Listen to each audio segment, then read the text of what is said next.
And we are rolling. Oh my gosh, hey guys. Hey. You look Real so quick, beautiful. I'm going to do the intro.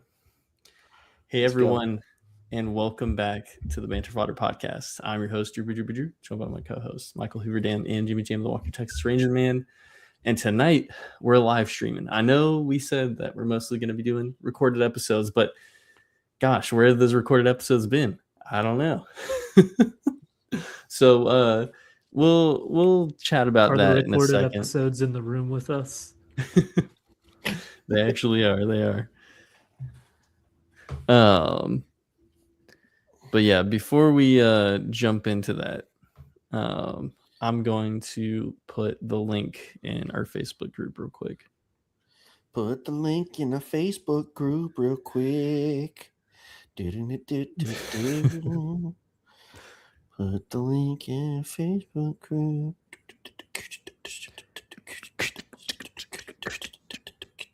All right, and it's in the Facebook group.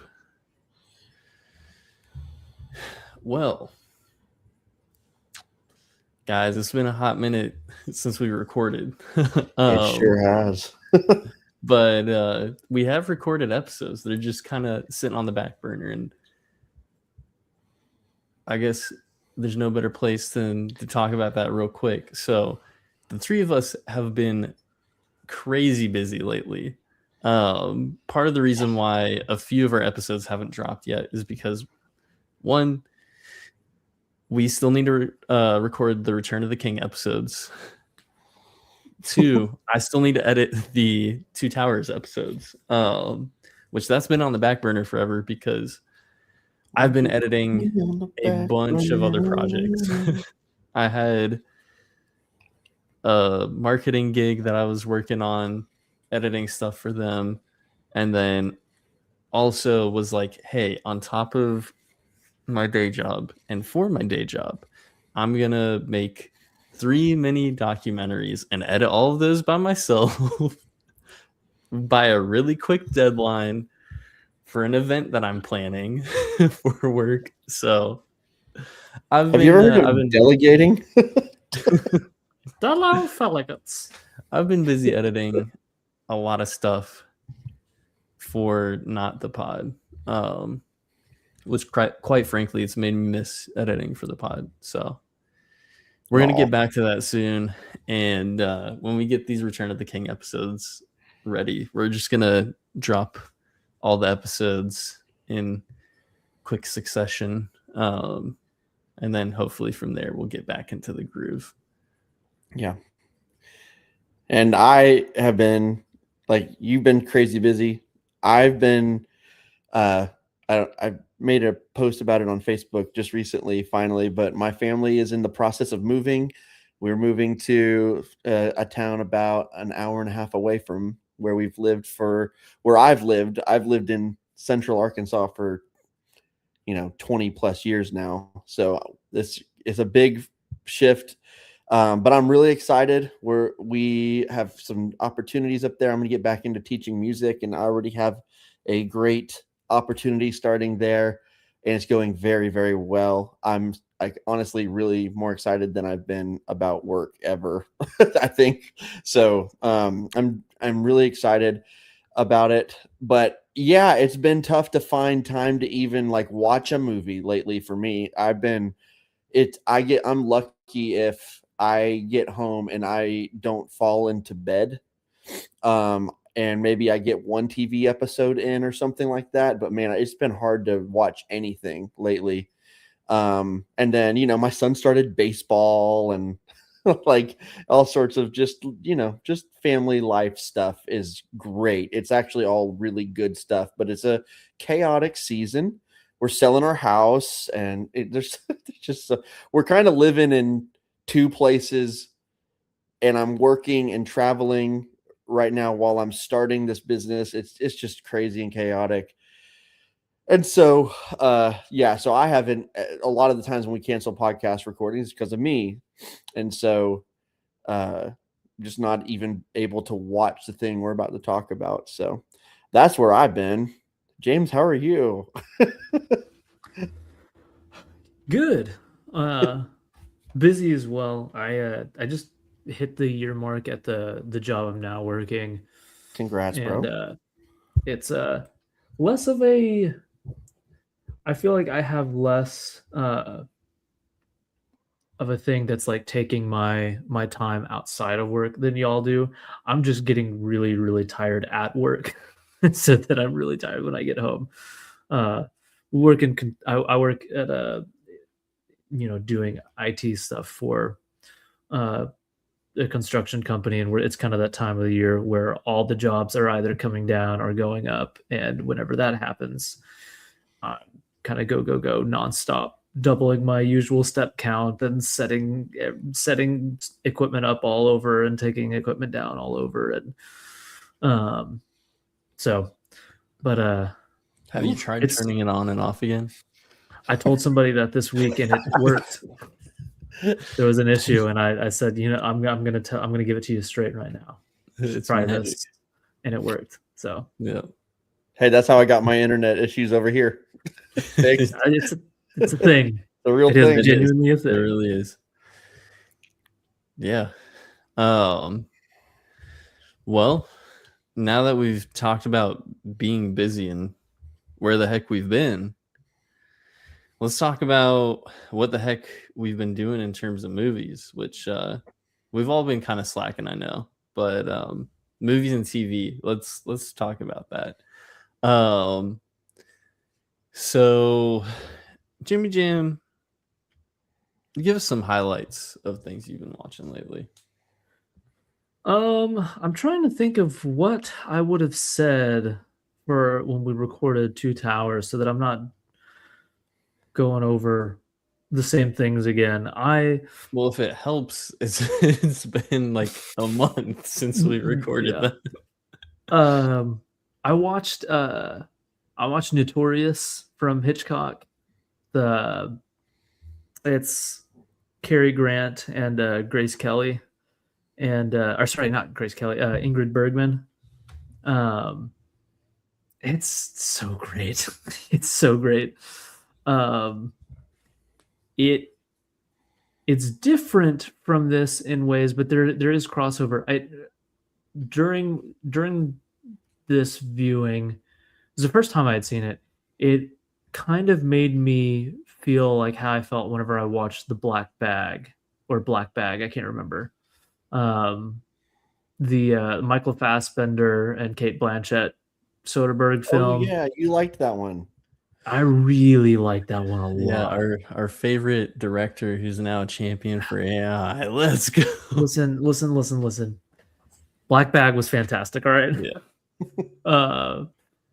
And Notorious reminded me of that. In that, these are kind of like spycraft thriller type films, but and I don't mean this in a derogatory way, but it's not like the Mission Impossible kind of thing where like the height of the of the film is the giant motorcycle jump or anything like that. It is the tone and the feel, and like there's a real maturity to both of those scripts, and they feel like kind of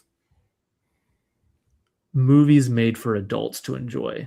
Like they may be a bit boring to some people, but if you just love cool style, just sleek style and like really mature character writing, they're both going to be for you. This Definitely Notorious not actually for Curry. What? No, I think Curry would like I I'm think he'd probably like both of these a lot. And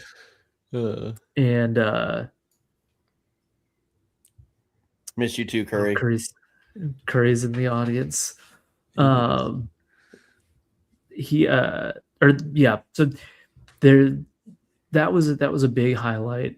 Got to mark off another Cary Grant movie, another Ingrid Bergman movie. I want to like I look at my stats on Letterboxd to see most viewed actors. I want to get more of a, this may be I want to get more of a variety in it, like because of just how I keep up to date on a bunch of different franchises that my most viewed actors are like, it's like Star Wars and MCU. The cast of all of that is just the top watched. So there's like no actors from prior to a certain generation until I scroll way, way down. So I'm like, I'm about to max Cary Grant stats out. I'm pushing him up this list. So that was great. That was a huge highlight. Rewatch Some Like It Hot. Still hilarious. It's really funny. And kind of crazy for a 50s movie. I mean, maybe not, since it's 59, so we're getting into the 60s where a lot more, like, there's a lot more risque raunchiness and whatnot, but it's it's really funny. There's the amount of innuendo in it where you're just like, this script is hilarious. It's a great time. There's an episode of Lost called Some Like It Hoth. Nice.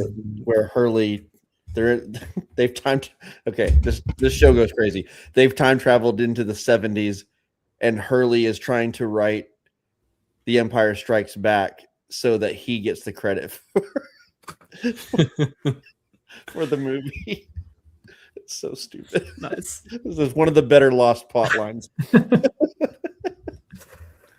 Might be I the need best to go one. back and Might be I need to watch it.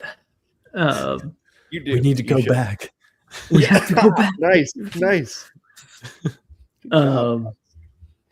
And then I watched My Neighbor the Yamadas. It was my next Ghibli movie. It's very different from any of their other films. One, it is a completely different art style. It looks absolutely nothing like any other Ghibli film. And it's plotless, and not in a not just a slice of life. It is a series of like vignette after vignette after vignette of like family life for them. Like some of these last like 6 minutes. Some of them are, it's like a 15-second skit of like, this is what happens when mom and dad both want the remote to watch something. There's like something on TV that both want to watch, and so this is how they fight over the remote. And it's like a 20-second little skit that, or not skit, but just like scene that plays of what they do.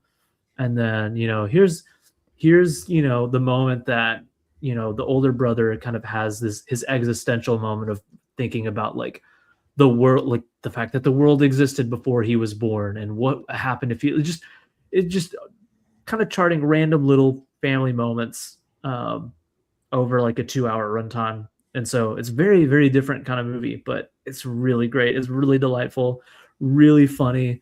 You see like certain family dynamics, I guess, just transcend culture because there's like, yeah, that's how it goes.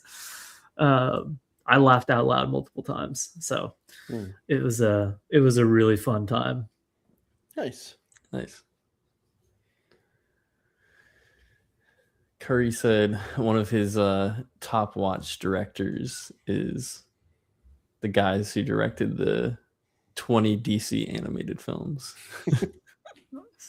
Heck yeah. That's right on brand for you, buddy. It is. I saw like on my Letterboxd feed, I saw him watching a couple of those recently. I was like, dude, I gotta go back and watch some of the ones that I've missed, because I've seen like a good amount of them, but I haven't seen all of them. But I've only seen and it was just recently, a couple years ago, I saw Mask of the Phantasm. Oh, so good. In the theater, actually. I caught it in the theater. Yeah. It was a great experience. I love that movie. That was great. Yeah. The animated series is so freaking good. Do you want you go? You go first, I go first. Yeah, Michael, go ahead and share some. Have it, like, obviously, like I just said, I haven't been watching a ton, but I did make it to the theater. We made a family outing to go see the Mario movie, Mario Galaxy. And Star Fox was cool, and it's fun, but it's not really much of a movie, if that makes sense. So, I mean, it's a good time. Honestly, anytime my whole family, including my son, can go to a movie, that's awesome. So I had a great time, and plenty of laughs. It's very funny. I actually think it was very funny. But like, you know, we get into these debates nowadays where people will be like, guys, what do you expect? It's a kids movie. I'm like, no, no, no, no, no, no, no, no, no. I grew up on freaking Toy Story.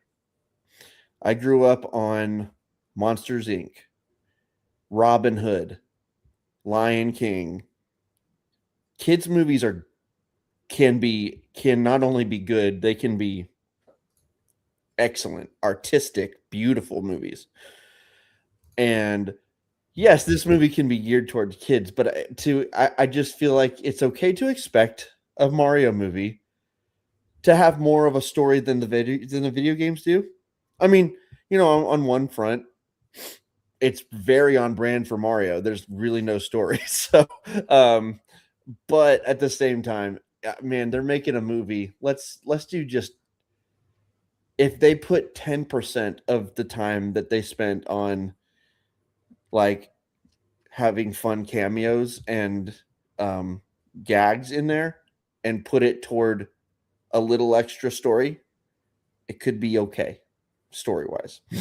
But it's just not. So so I put it as a movie, I put it at like a 2.5 star. For an experience, I would give it much higher because I had a great time with my family at the theater. But as far as just like the movie itself, I don't know if I'll rewatch it at home unless Kanan just wants to, and I'll do it, you know. So and then last night, my wife and I actually watched The Devil Wears Prada. Nice. It was a rewatch for me. I love that movie. I really, really like that movie a lot. I think it's a really, really well edited, fast paced for the most part, and really, really the cast is so endearing, and I think that all of them just are so good. I am really struggling blanking on the guy's name. Have y'all seen that movie? I'm blanking. I should not be blanking on this name. Yeah, I've seen it. Yeah. Stanley I have Tucci. not. Sorry, I shook my head. I'm like, wait, this is a podcast. Exactly. Stanley Tucci is in this movie, and he is just wonderful. He is so wonderful. It is amazing to watching it now in 2026. You don't really realize when you're in it, but man, the early, or I guess it would have been like 2000, I don't remember, was it 2009, 2008, whenever that movie came out? The style is very specific on hats and scarves and accessories, and they would wear some stuff. I would be like, man, I haven't seen that since I was in college. Just some of the styles that are very upfront in this movie, obviously, because it's about style, but it's about fashion. But I genuinely love watching this movie. I think it's a really, really good time, and I actually think the writing is really snappy. It's really quick, snappy, and I quit. And it's a really good time. Gets a really, really, there are several times I laughed really hard because of just Meryl Streep saying just the most horrible thing to a person, and the way she delivers it is so good. And then Stanley Tucci is so funny, and he kind of steals the show. Emily Blunt's great. I really like it. I feel like it's one of those, I guess you would classify it as a chick flick that I just totally dig.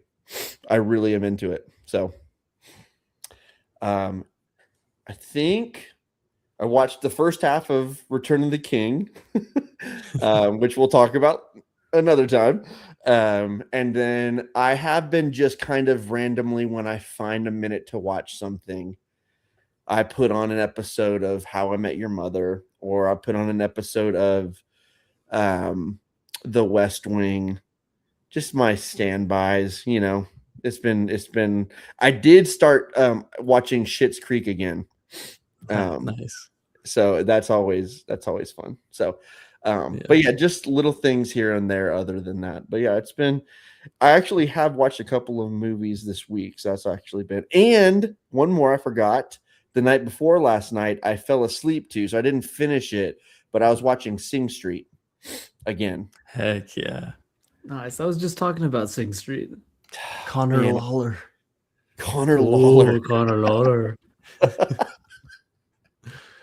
Oh, what a movie. I was just thinking about it too, because what's his name? The guy who plays the older brother, he's in Lee Cronin's The Mummy, and Is he for real? yes, he's terrible in it. No. I love him in this movie. But I think it's intentional terrible. So Okay. Well, That's totally. his performance at the end of the movie is at this movie, Sing Street, is just, dude. Oh my gosh, it gets me even just thinking about it. Also, like, you realize it's a real performance whenever he's doing the whole, once I was an effing jet engine, like just kind of like raging about what life was like before the siblings and then when he's talking about, like, they're looking at their mom sitting out on the stoop, just like catching the little bit of sun that she can. Yeah. And he's talking about, she's been wanting to go to wherever on vacation for years, and he still hasn't taken her. So she sits out here and catches just a few minutes. And there's the way that he talks about her.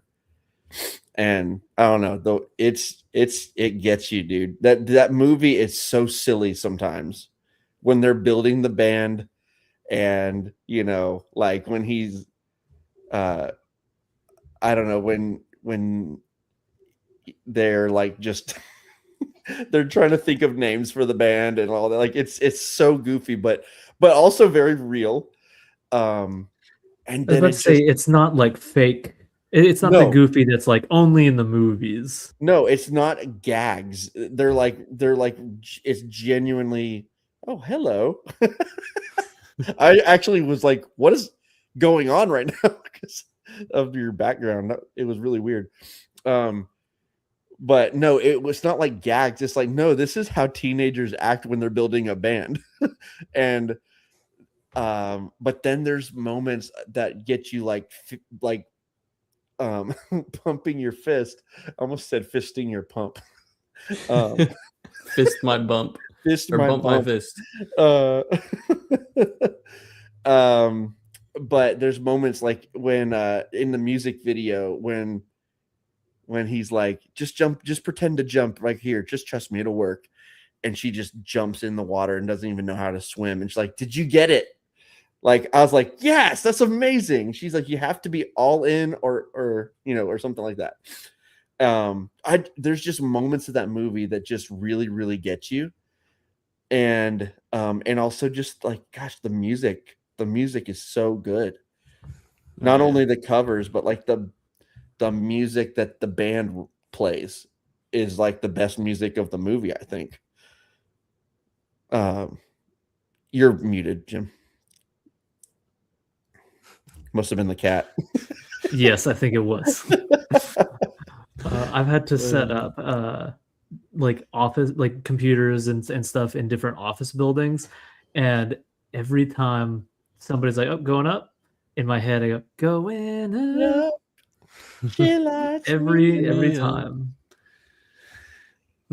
So good. Heck yeah, I love that movie. It's, dude. I think cover it on the podcast. It's almost like we should. Yeah, I was gonna say, I say it like every time I talk about this movie, but thanks, James, for making me watch it, because like it's a rewatch now. It's a every year I watch Dan in Real Life and A Knight's Tale and That Thing You Do, and now Sing Street. I watch it every year. I'm going to watch it every year at least once. So It's so good. it is. It's just Yeah. I love it so much. Yeah. Yeah, I couldn't agree more. What'd Curry say? He said something else. He said earlier, Oh, Marvel. yeah, that it was actually the Marvel movie, the animated movies that he's been watching lately, but it's directed by the same guy. Oh, so he just traitor. He switched teams. He switched teams. Yeah. Yeah, I haven't been watching a whole lot of movies lately. Shout out Project Hail Mary being absolutely man. freaking wonderful. And I got to watch that with Curry and IMAX. That was a ton of fun. Dude, I jealous. think about that movie all the time. But yeah, that was a really fun meetup. James, did you see that movie yet? Oh yeah. Yeah. I thought you did. I couldn't remember. Yeah. It's something special. I watched the drama and okay. I ended up actually really loving it. Okay, cool. I was wondering about that one. Yeah, it's pretty freaking great. And if you can avoid the twists in it, that's all I'll say. I've Because heard nothing. I literally nothing. I don't know anything about it. it is an experience, and it is an experience at its best when you go in not knowing what causes the drama. Okay. And I really love that they didn't reveal it in any of the trailers or any of the marketing. It is absolutely brilliant because when you get to that moment, everyone in the theater literally gasped. Like, it was just such a fun communal experience in that way. And Robert Pattinson and Zendaya are fantastic in it. Alana Haim is really good in it too. Yeah, definitely recommend that one. And then like I just watched a couple comedy movies here and there lately. I watched one of them, Days, which was pretty good. I enjoyed it, but it wasn't anything like super special. Who's in that one? It's Keke Palmer and SZA. Oh yeah, okay. Yeah, they were both great. Like they're really the heart of the movie. But it's so goofy. I had a lot of good laughs, but I feel like it could have been a little bit more consistent just with like the humor. I don't know. I was just hoping for a little bit more with it, but definitely a funny movie. I enjoyed it a lot. So I thought the dynamic of Keke Palmer and SZA was great. And if I'm not mistaken, I think it's SZA's first acting role, and like you couldn't really tell. She just like kind of was effortless in it. So yeah, a lot of funny jokes. And then I watched Anaconda, the one that like just came out last year. Ooh, how bad was that? I gave it 3 stars. Oh wow.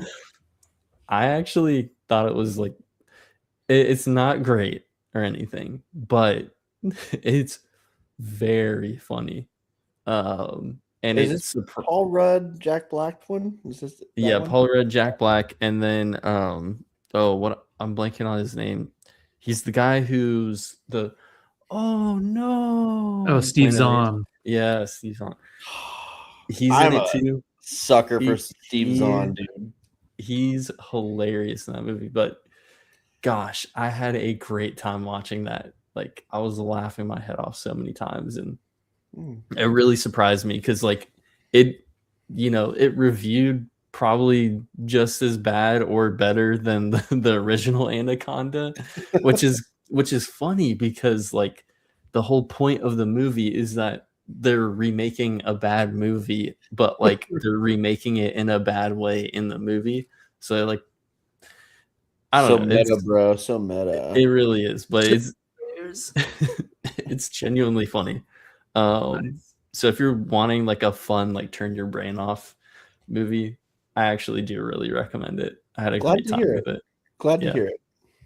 Yeah, and it's been a while since Jack Black has had a pretty good movie outside of like the first Mario, I guess, but like he had Minecraft before Anaconda. I will say he's in the other one too. He's in Galaxy also, and I will say Okay. I think of all the voice actors, he's actually voice acting. So I think he does a good job as Yeah. Bowser in all of it. So I will say that. I think the Yeah. other ones just kind of phone it in a bit, but Yeah. but I think he's genuinely good as Bowser. So I just Yeah. want to say that too. Definitely. And then on Friday, I watched what is probably the funniest movie I've seen all year. And that's Lee Cronin's The Mummy. Is it supposed to be funny? Here's the thing.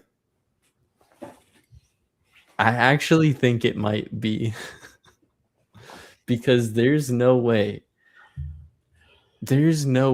Like I did some research, and the way that Lee Cronin is talking about this movie, there's no way, because you watch it and it is an incoherent mess. It is a bunch of random plot threads mashed together. Like this feels like the studio just ripped it to shreds and we're kind of like, hey, we like some of the ideas that you have, but let's also do this and let's also do that. It's just a hodgepodge of random shit happening for 2 hours and 15 minutes.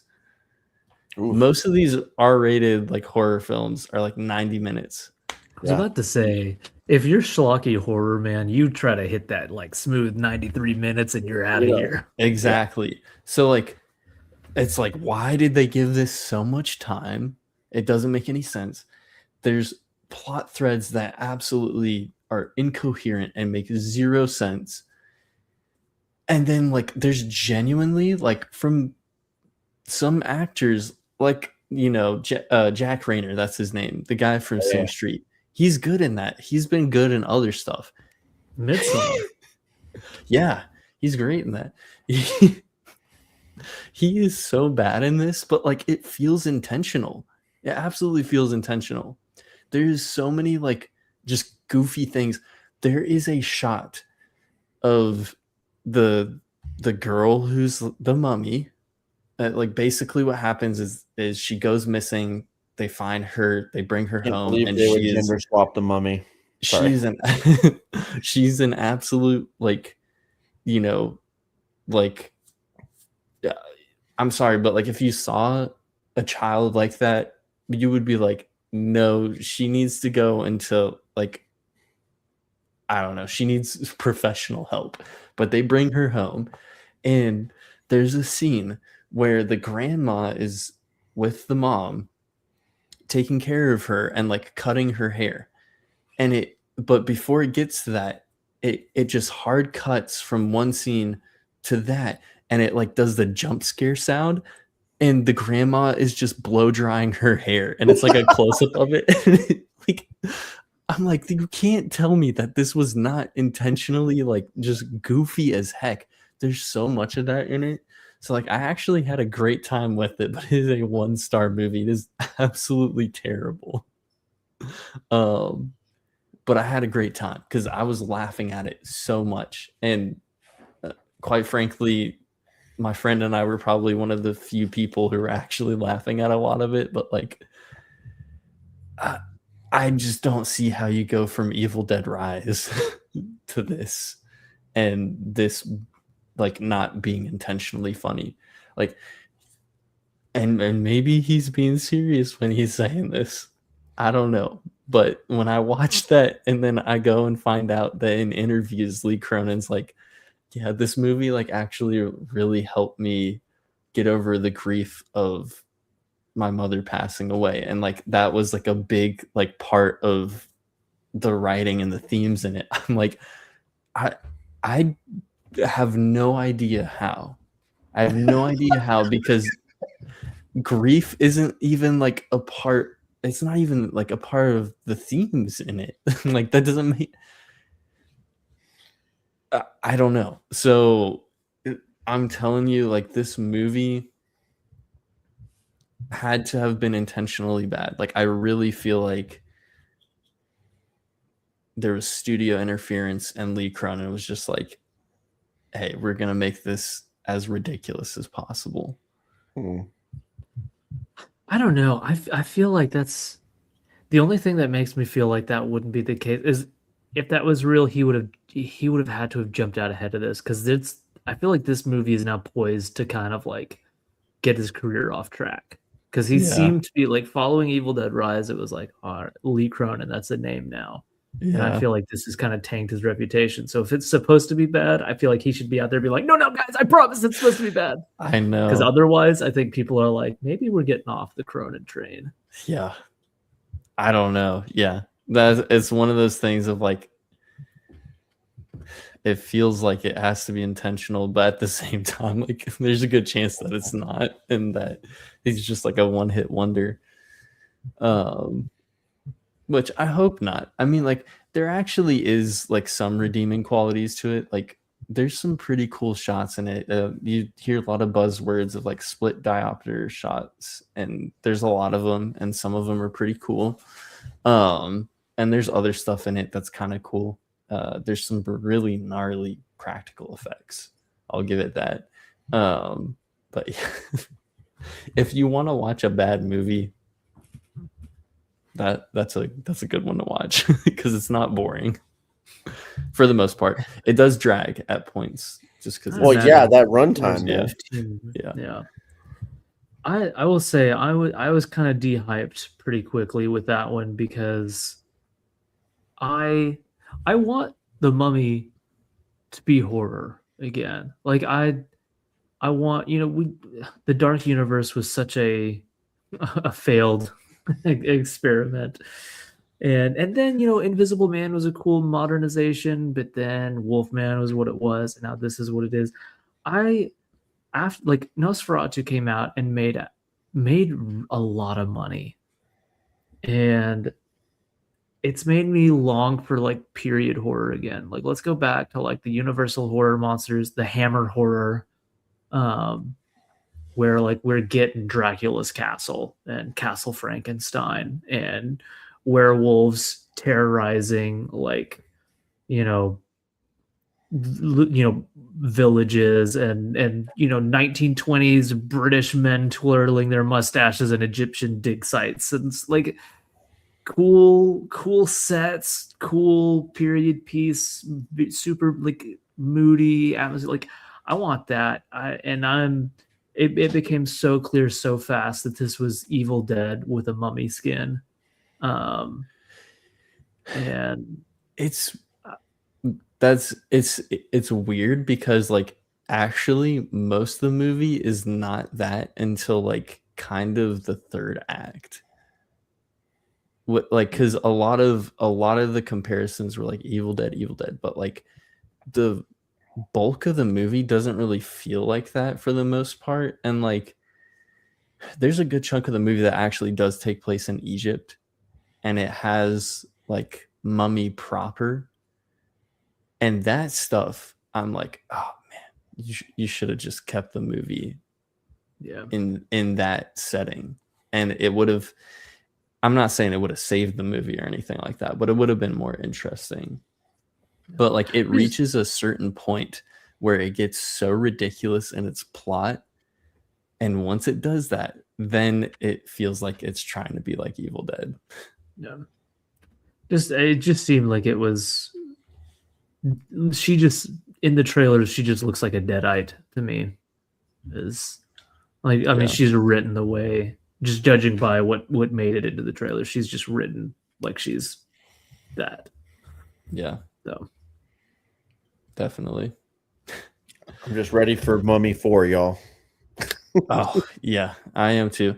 And if I'm not mistaken, it's being directed. I'm pretty sure it's being directed by the Ready or Not directors. So Okay. I think it's going to be a really fun one because Ready or Not is a fun movie.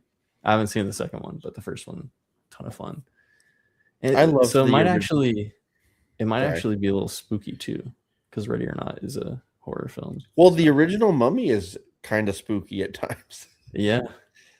Dude, I remember the first time I saw those bugs that crawled under the skin.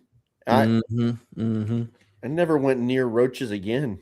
Of course, those are gross for other reasons, but and then like, yeah, I don't know. There's definitely some scenes in that I'm like, oh, but then there's just so much like Indiana Jones fun to it. It's just my vibe. I just love that Same. movie so much. It's so funny. Benny, you're on the wrong side of the river. Just like, it's so stupid and it's so wonderful at the same time. I Yeah. love it. I really, really love that movie. I've been really wanting to rewatch it, especially after watching Lee Cronin's The Mummy. Have you all seen that one? It's a video. It's the kind of stupid humor that like made me just pause what I'm doing and stop to laugh out loud. But it's like it's the video of him of the like it's like whenever you're trying to hurry up and get your spring cleaning finished before the guy who throws chairs at you for spring cleaning shows up. So it's Brendan Fraser walking into the room and he's like, "Spring cleaning, huh?" and throws a chair at him. And I'll have to send y'all the video. Please do. I laughed so hard at it. Please do. Heck yeah. Yeah, I'm Yeah. very excited to see that one whenever it comes out. Same here. But What- what were Did you you- gonna say? I was just gonna. If you don't have a topic, I was gonna say, what's y'all's most anticipated for the rest of the year? The Odyssey, Dune. Of course, Um, of course. there's a movie coming out next month. There's 2 movies coming out next month that I'm actually really excited for. I'm looking forward to The Backrooms. And then there's a movie called Obsession. I'm blanking on the director's name, which sucks because I was just reading about him earlier. But he has made a lot of he's made a couple of short films, and he's another YouTuber. So it's kind of funny that we've got 2 like big YouTubers coming out with films next month. But he does a lot of like comedy stuff. And he's coming out with this film called Obsession, and it's like a horror film. And the trailer is fantastic, and it's gotten a ton of great buzz at I think it was it Tribeca or some other film festival that it released at last year. And it got crazy good buzz. So I'm really looking forward to it. It's his first feature film. And the premise sounds really interesting. So I'm really looking forward to that one. Backrooms, I'm looking forward to just because I love like the idea of like liminal horror like that. That's part of the reason why I love Skinamarink so much, is because it's that weird liminal horror that like isn't as in your face as other stuff, and it's like nostalgic feeling but terrifying at the same time. It just feels like a dream that you would have, like a nightmare that you would have as a kid. There's something about that that's really appealing to me. And I also think it's cool that A24 is taking a risk on the creator of the Backrooms. He's only like 19, and they're giving him like 20 million or whatever it is to direct his first feature film, and it's wild. That's awesome. Yeah. And speaking of also the guy who directed Obsession, it just got announced that he's directing the next Texas Chainsaw Massacre movie with A24. So okay. Yeah, wild that you're getting two guys who started their career on YouTube just doing shorts and stuff like that, and now they're working with A24 and they've got these big horror films on the way. Hmm. Yeah. So I'm looking forward to those. Nice. Yeah, I think It's- what yeah, go ahead. I was just gonna say, I think for me, obviously, I mean, the givens are Dune and the Odyssey, like, of course. Honestly, that Dune trailer, Oh man. holy frick. dude. Yeah. It's been a while since I saw a trailer that made me feel the way I felt during that trailer. I think during that trailer, I was like, I don't get hyped at trailers anymore. At least I haven't in a couple of years, I feel like. And this trailer, I was like, I gotta go see this right now. Give it to me. It's so good. The Odyssey, they just did CinemaCon last week, and they apparently showed the first, like, I think it was the first like 7 minutes or something of Dune, and apparently, like, there was just the everybody apparently is saying it's like unbelievable. And then they showed the Trojan horse part of the Odyssey, and also apparently it's incredible. So I just can't wait for these giant epics that we get the pleasure of watching in the same year. I'm very excited for Doomsday. I'm actually getting legitimately really excited for Doomsday, and Spider-Man Brand New Day. I think both of those look very good. Or I don't know about Doomsday yet. I'm just getting hyped for it. The trailer for Brand New Day was a very good trailer. So I'm very excited for that. And then there's two other ones that I'm super pumped for. Is The Social Reckoning, which is the Social Network, like, sort of sequel. Aaron Sorkin, just give it to me. Let's go. And then Disclosure Day as well. Yeah. I cannot believe we are getting Spielberg, Nolan, and Denis Villeneuve in the same year. freaking year. So, and Nolan and Spielberg are in the same month too, which is wild. Because they're both in July. That is crazy. Yeah. So speaking of Disclosure Day, Spielberg said that they haven't shown anything from the third act, which has me super excited. Yeah. Dude, that initial trailer they released for that, when Emily Blunt started doing that. I haven't watched anything past that trailer. I'm like, I know I'm going to watch this. Yeah, I'm good. Yeah, I'm good. I'm going to watch this for sure.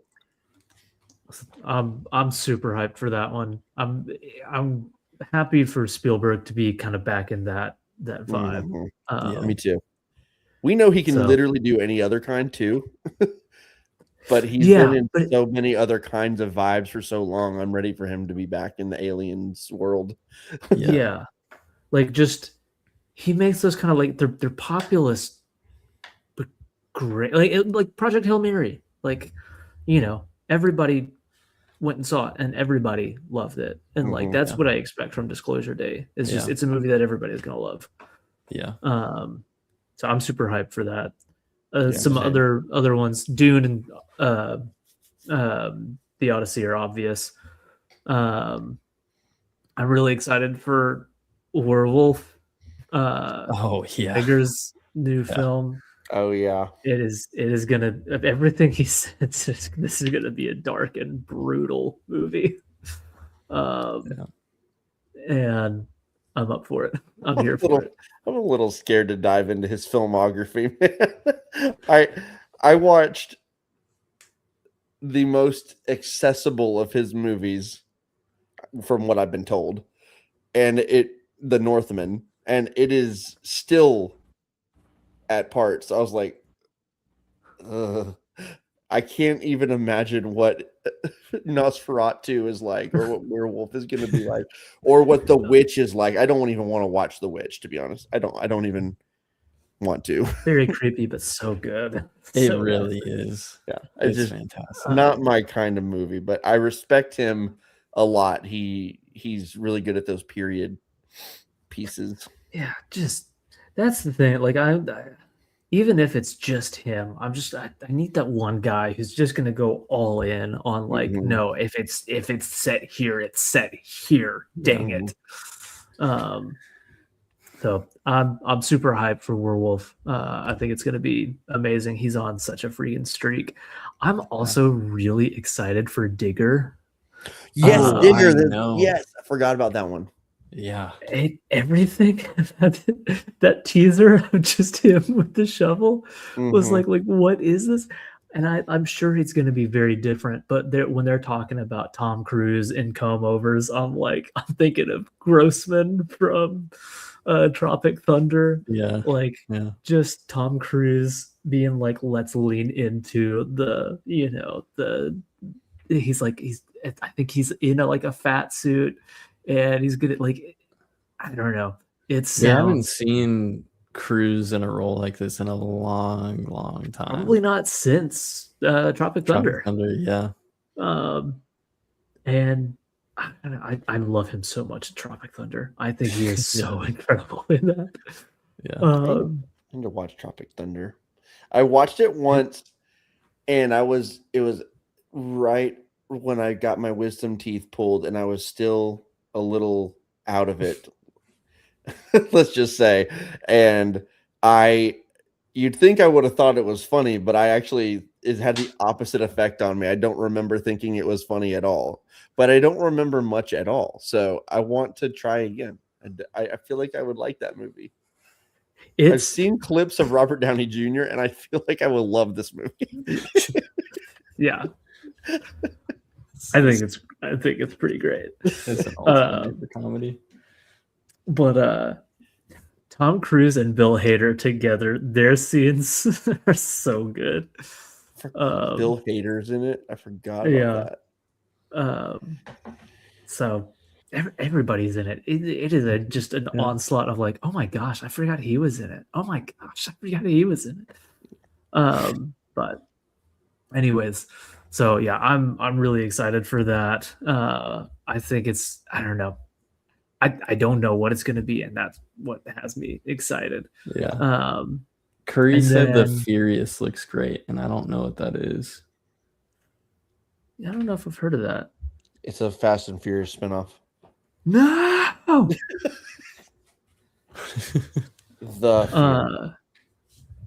And then I think one of the last ones for me, I'm really hyped for Zach Cregger's Resident Evil. Yeah.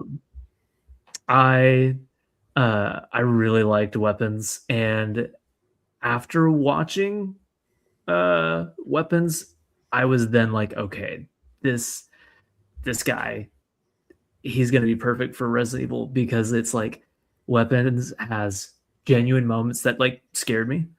It has some brutal like violence in it, and it has also like a goofy tone sometimes. It gets so bonkers, and I'm like, that's Resident Evil. This guy is gonna nail like the grisly horror mixed with the like the camp, and this is the tone. This is it right here. And everything he's saying about it, just it's like speaking my love language. Like he said that like I guess it does take place within the like game universe. That's what it sounds like. But it's a standalone story, so it's not gonna like feature any of the characters. It's a story that happens while these events happen, but it's like kind of its own thing. But like the way that he's describing how the movie progresses, it's like a point A to point B, just like how the games would be. And somebody said it felt like spooky Fury Road. It is once it gets put into place, it is just a relentless kind of we're going. Yeah. which sounds great to me because it sounds like that survival horror experience that I get like playing a Resident Evil of like, like even I guess he's like mimicked like item management in some of the shots, and then like supposedly he's like doing the top down like kind of fixed camera like angle stuff to mimic the classic games. So I'm like, this guy is cooking. Yeah. So I'm hyped for that. And then actually, last one I just remembered, -0. Godzilla -0 is this year. Oh God, I forgot. So, yeah. Drew Miller, I'm sorry. I forget. Forgive me for forgetting Godzilla -0. Yeah. He's been so excited about it. I'm very hyped for it. Yeah. I'm very interested. It like, I mean, clearly more story was being set up with like the black stuff in her veins at the end, and then obviously Godzilla regenerating it. So I am very curious what a sequel could be, like what the plot's gonna be, and what like just the emotional core will be this time. And yeah, I'm rooting so hard for this movie. I want it to be great. Yeah. Gosh, I also really hope we get another monster. And I know it's like kind of being teased, but I'd love to see that it in like this kind of like serious Godzilla style. Give me another monster in that.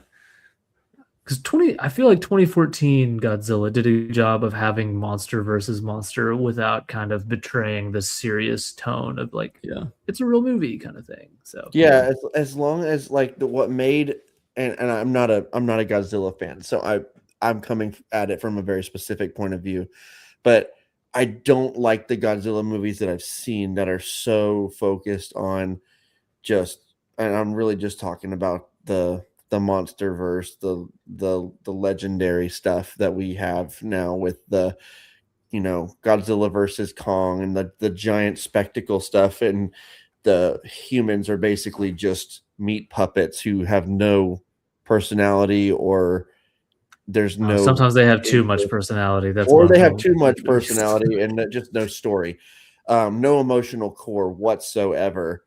Whereas -1 it really was like the things they did with Godzilla were really cool, but it really mattered because I cared about the people that he was doing it to, right? I really cared about the people that were at the center of it.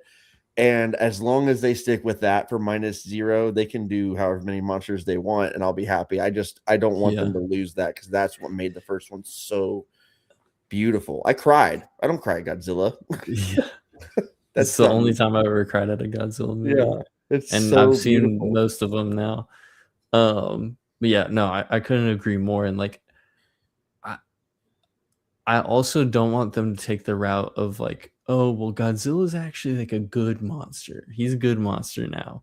Don't want them to do that. He's a good little monster. Like, don't team him. It does not sound like that.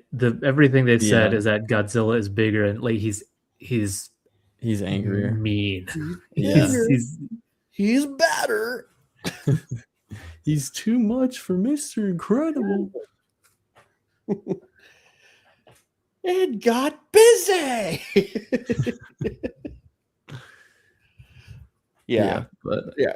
That I'm good with that. More powerful Godzilla, bad Godzilla, let's keep it that way. But as long as we got good human characters to center it around, I'm good. Yeah, I'm good. Another Incredibles reference.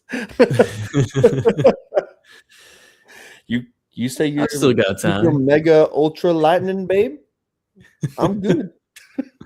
Where is my super suit?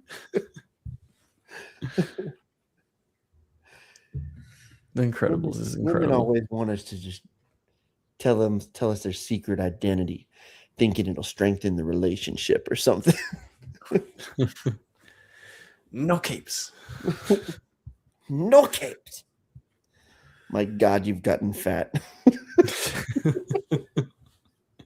Me when I see the new Godzilla. Yes. Oh man. Yeah. Anyway, Yeah.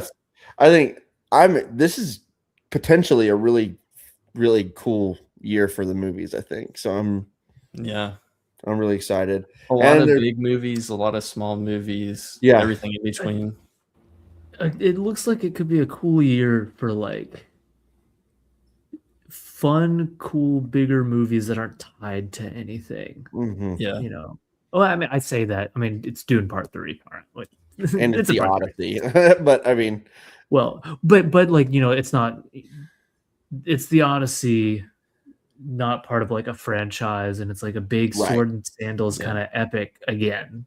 Right. You know, that might Yeah. actually do really well, and you know, Disclosure Day and a Godzilla sequel that people are hyped for, and whatever Digger is gonna be. Yeah. Yeah, But like also the Dune Part 3, like we've never seen Dune Messiah in live action before. So like that, to me, that's something new. you've never it's seen fresh. Doomsday in live action before, Avengers Doomsday. So That's true.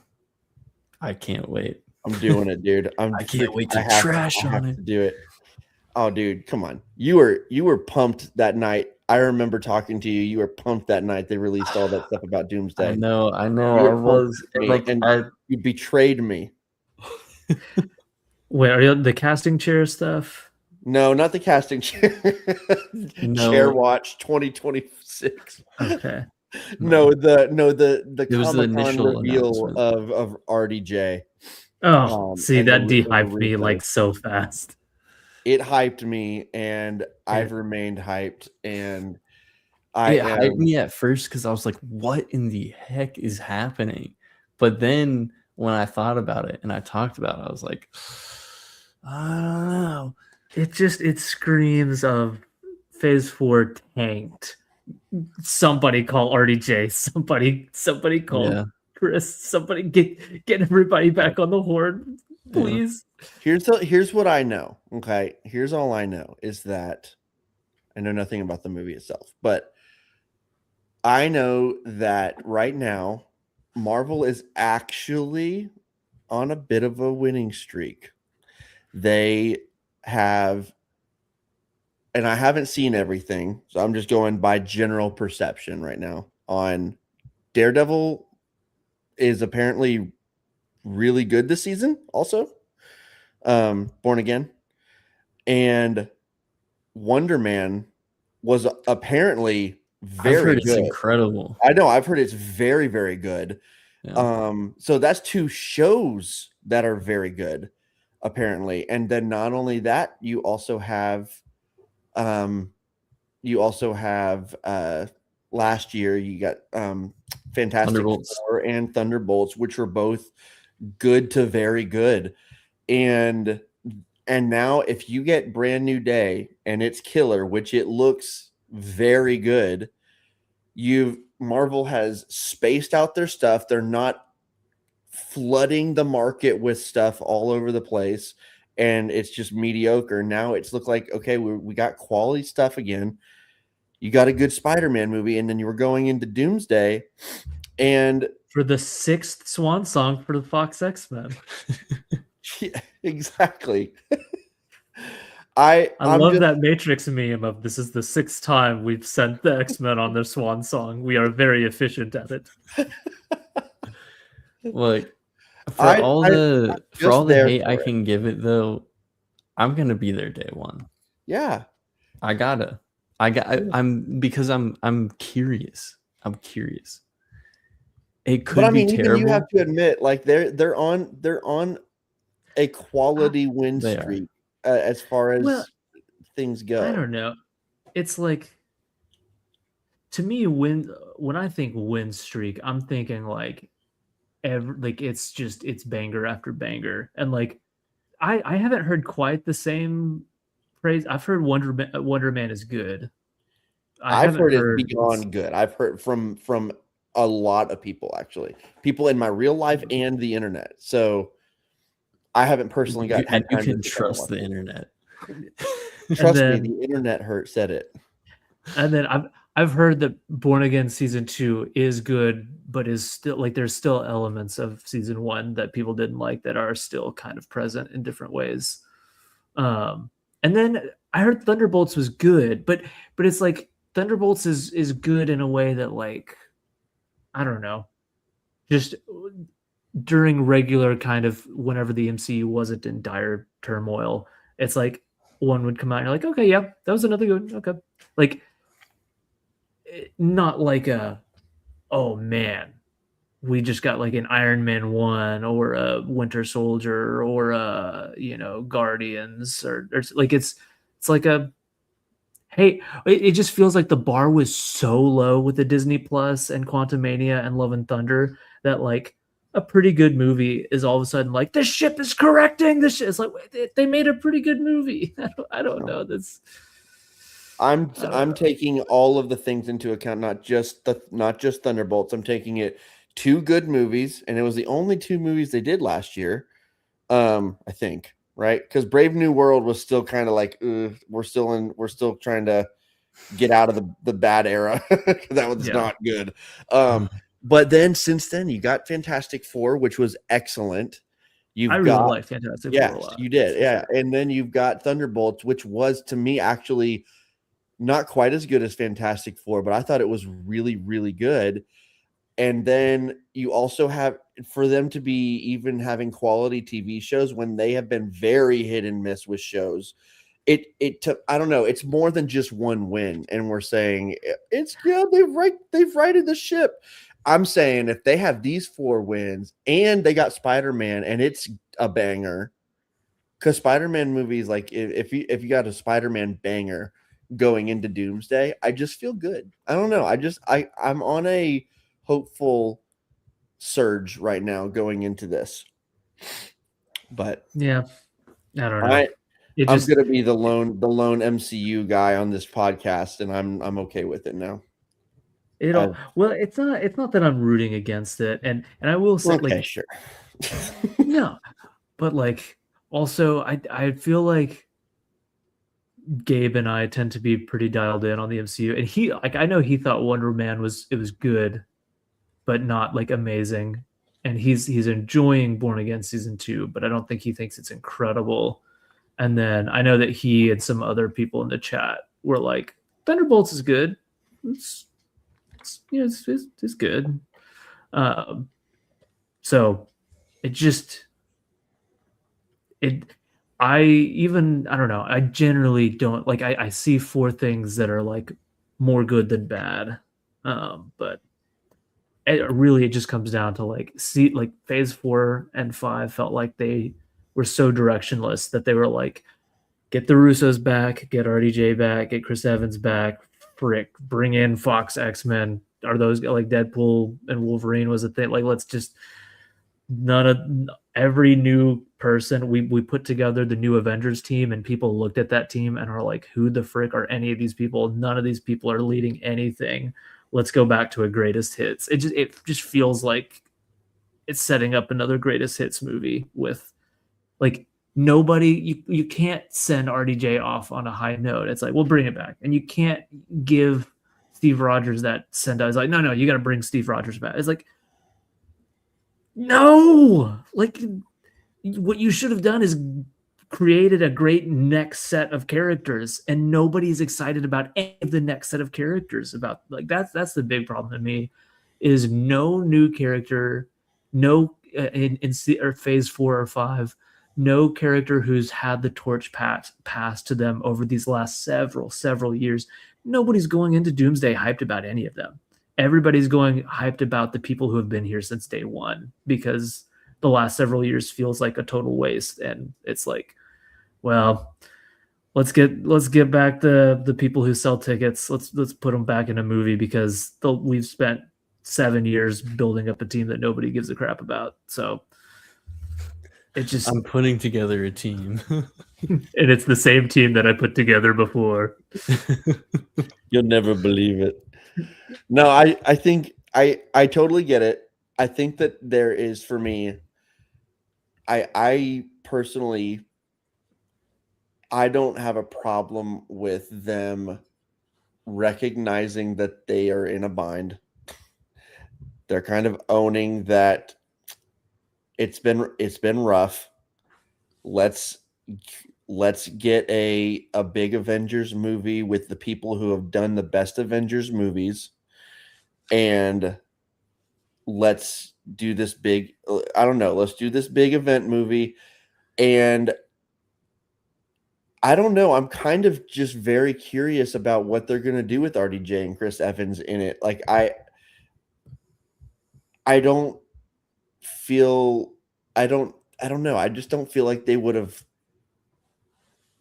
I mean, maybe they came back just because they got great paychecks, which I'm sure they did.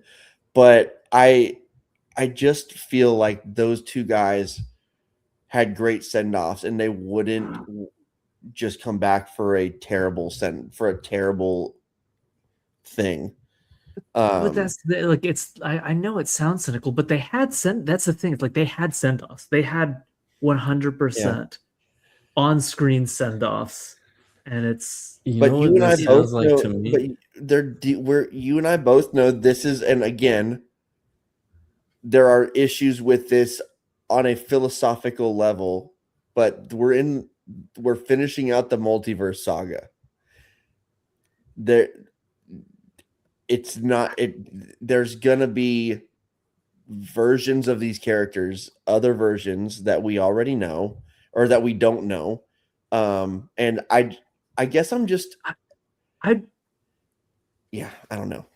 I'd be okay with that if it's like we got RDJ in for a cameo and we're kind of going multiverse hopping, but it's like it's not just we're visiting other. It's like it feels like we really messed up. So that I'm happy that they're recognizing that. It just feels like the course correction is the cheapest course correction of like they said, "Hey, let's do Rise of the Skywalker. Let's dig up everybody again." Like with the X-Men thing, it was that chair thing was supposed to be so hype, but whenever it was revealed that like I've been waiting to see what's the new X-Men going to be like, what's the cat, and then when it's like it's the Fox cast again. Well, that's not coming. To say, I know it's coming, but it's just like it feels like, and on top of Deadpool made the joke with Deadpool and Wolverine where like it starts off of is like literally digging up the body of Logan, which is a fun visual gag, but like they are just doing that at the same time. Like it feels like everything is like Deadpool and Wolverine was nonstop cameo of older movies, and this is just I don't know. These characters have had multiple send-offs that work to different degrees. And it's like, why do we have to? I don't know. Let's do. I wish their idea for course correction was. It's the problem isn't new characters. It's just like we greenlit a bunch of like bad movies with bad writing. That was the problem. Do new characters. Give the new characters good material. But it just feels like the last the end game was 2019. So like the last 7 years of all of the new characters, it's like it all feels pointless because nobody's excited about any of them going into this. And it feels like an admission that the last 7 years have been a waste. And we're going back to all your old favorites. And that I'm at the point, like, it's such an unenticing idea.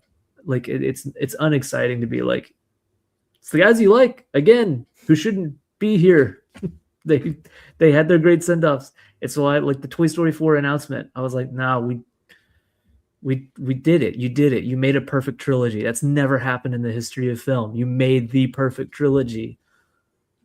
Go make another new trilogy. Go do something else. Stop. Is it less exciting to you than it would be if they announced that it was going to focus on these characters that you don't care about at all?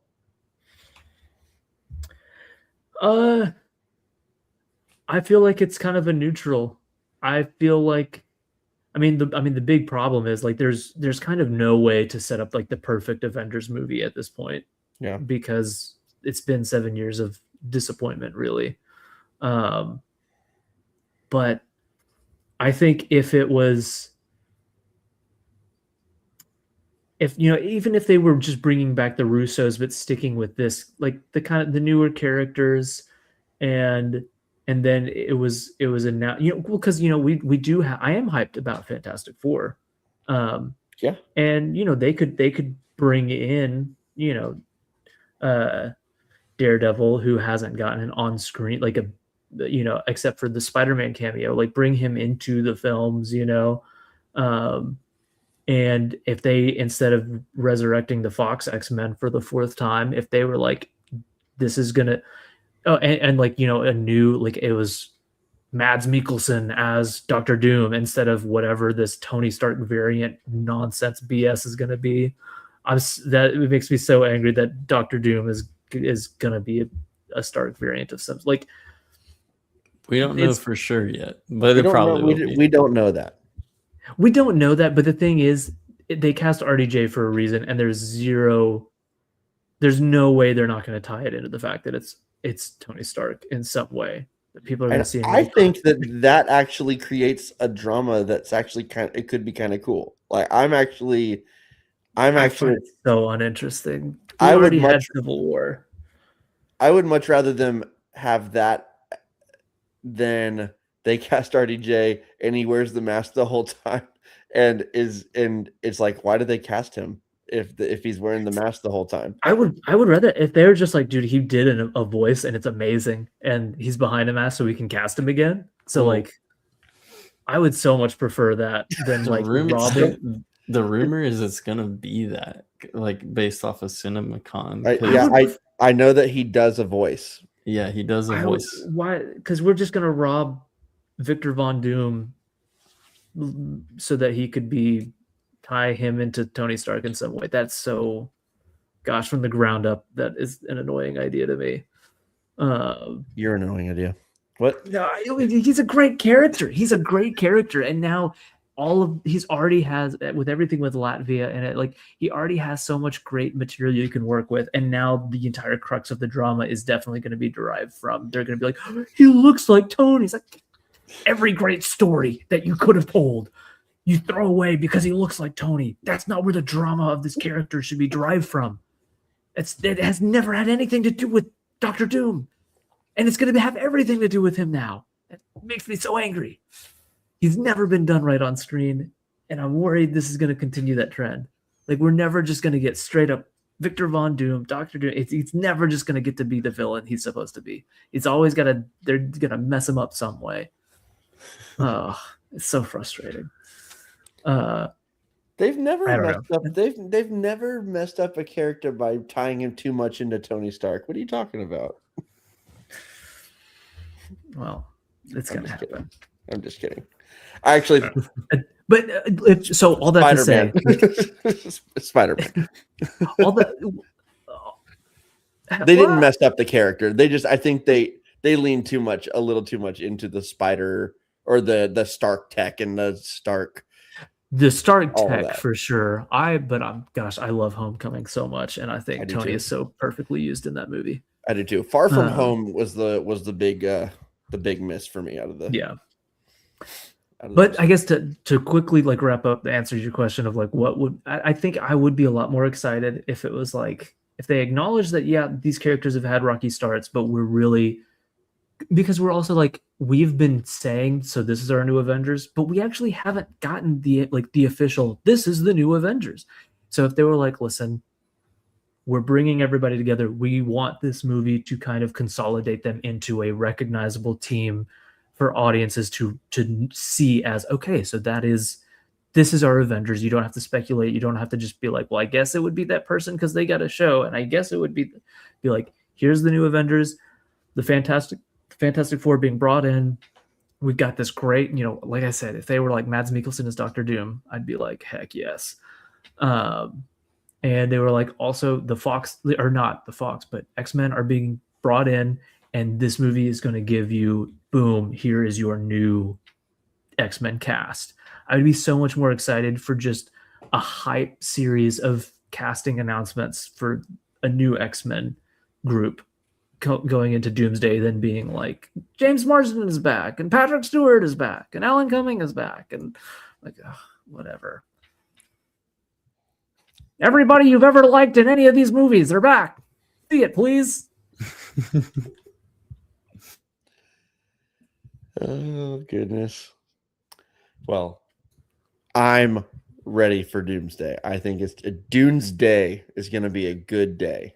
I'm just putting it out there. Just because of Dune 3. No, because it's going to be a beautiful 5.5 hours spent in the cinema. And if the Russos have proven anything since Endgame, it's that they're still on a hot streak. Oh yeah. But the Russos have only ever struck gold in Marvel. Yeah. Like everything they've ever touched in Marvel is Marvel gold. Undeniable. You can't fight that. You know that I'm not the biggest Endgame fan. Okay. Then it struck silver or gold. Okay, I'll accept that. Okay. Gold and a little silver. I think Endgame's still gold, but I got you. Our little tour across the never mind.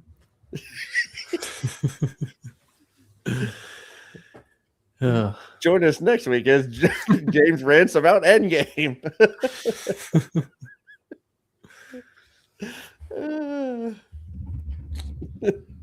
Oh man, that's America's ass. The best line in the movie. But it's like it's SNL. That's not a real movie. No, that's a real movie right there. Endgame is a real movie. You stop that. It is ultimately a real movie, but I just feel like there are too many. That whole middle sequence of like going back to past event, it just feels like a series of sketches. It earned it, bro. No, it earned. No, it didn't. It earned it through to like 25 movies. If any movie earned it, it did. It's not about earning. It's about like it earned it by being real movies. So you don't get to earn your right to stop being like a real movie. But I feel like it's kind of movie. It's an event. Endgame. No, I know, but Infinity War is an event, and it's such a real movie. Infinity War is so good, and it's like so is Endgame. Not nearly as good though. I think you're forgetting some of the great stuff in Endgame, and not just hype stuff. Like, no, I love Act 1. I think Act 1 is great. Dude, it's so good. And there's a lot about the final act that I like. There is parts of the final act that I'm like, whatever. But there's a lot about it that I like. But a lot of the time travel stuff, I do not enjoy. I do not enjoy a lot of that stuff. And it feels like it's characters providing commentary tracks it's another literal greatest hits of like, let's go back to your favorite moments and have our characters say funny things about them. It's more than that. It's not just jokes the whole time in there. But there are there's many real stuff in there. But it's also it feels so contrived. Like the real stuff just feels like contrived sometimes. Like everything that puts all of the places there is so like it doesn't feel organic. It feels so like I don't know. No.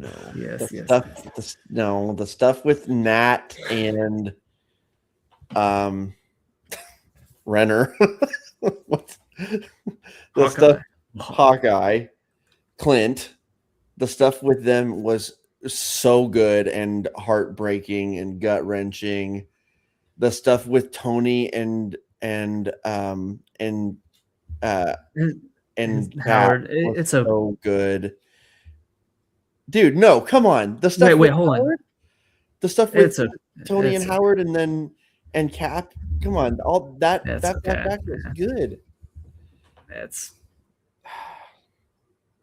Yeah. I think you watched a different movie. No, it feels like I go back to contrived. Their conversations didn't feel like real conversations. They feel way too sappy to me, and the mechanisms that they use. So a show that I love is called Psych. It's about a guy who lies about being a psychic detective, and in this goofy show, he can show up and be like, "Oh, I'm here to investigate pests." And all of a sudden that lie, he has no badge to show for it, but that lie is like, oh, well, we have pests. Well, here, come here. And they'll let him into secure areas. It's silly. It's goofy. It's not how things would work in real life. It gets away with it because it's a goofy sitcom. But I feel like they use like psych logic to get Tony moving around the super secure military base. You're like, look, it's such a goofy, fun shenanigans getting around. I'm like, this is such a, no, I guess we're just not being serious about anything anymore. Whatever. We're just having our little gallivanting, goofy jaunting around the secure military base so we can have like 2-minute sappy conversations and bounce. And I don't know. It's not for me. Yeah, clearly. For me, the second act of Endgame is the weakest act of the movie, but it's because of the I mean, yeah, whatever, man, nature of the time travel stuff. You do have to turn your brain off when they're talking about that stuff. Yeah. I have issues with that, but the actual journey that they go on, I really enjoy most of it. I think most of it's really solid, and some of it's even excellent to me. And it's not a mess enough to bring the whole movie down for me. There's so much good in the first hour and then the last hour that middle act is there's still so much good that the timey-wimey stuff, it's bothersome and it does create issues, but I don't know, it's not enough to make me dislike the movie in any way, or to make me like it much less.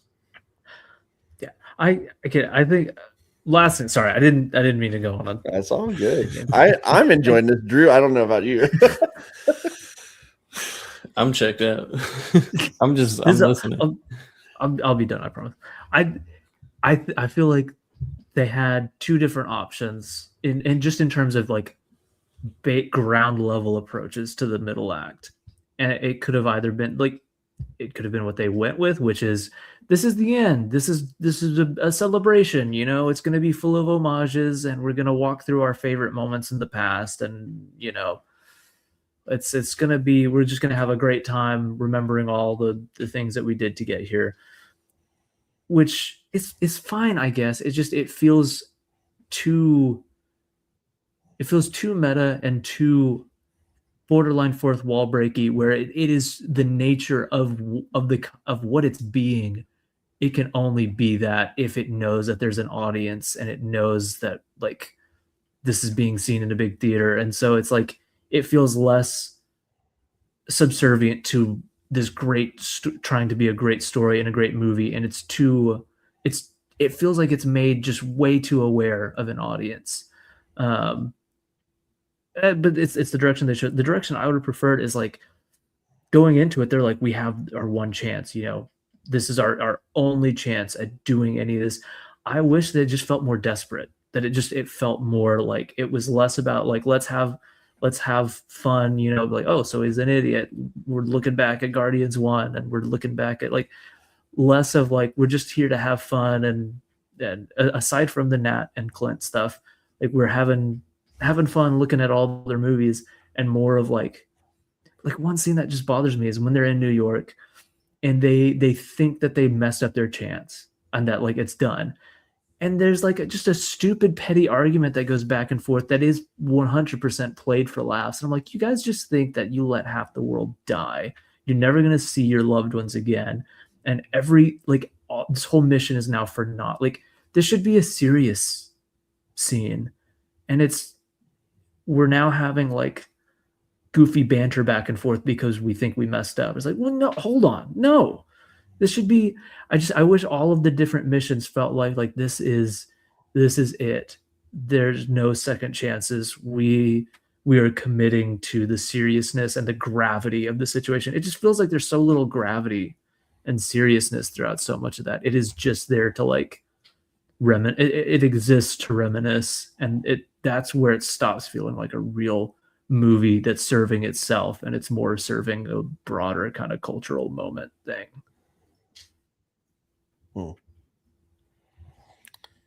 Yeah, I don't know. I disagree. I mean, it made like $18 billion, so it clearly made the right decisions for itself. It made all the monies, and it's going to make more monies because they're re-releasing it. Yeah. With new content. Apparently, yeah. Ooh. Now you can spend 3 hours in how many how long is it? How many long is already? it? How many longs is it? It's all the longs. All the longs. Just a few more longs. Oh, man. Well, that was fun. Yeah, it was fun listening to that. Hey, you What could did you have jumped in.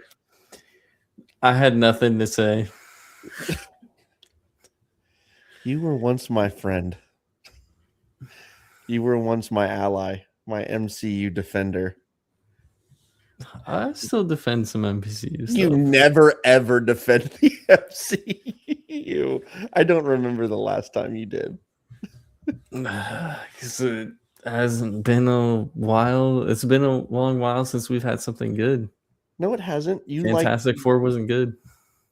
you like Fantastic Four. You're lying. I know you liked it. It was okay. No, I know you liked it. It was No, okay. remember Drew and Stone are the Fantastic Four is okay crew. Yeah. Oh It was yeah, okay. that's right. Yeah. I forgot that Yeah. people like you exist. Yeah, it was okay. It was disappointing. It's so I good. don't understand how you could think that movie is anything less than awesome.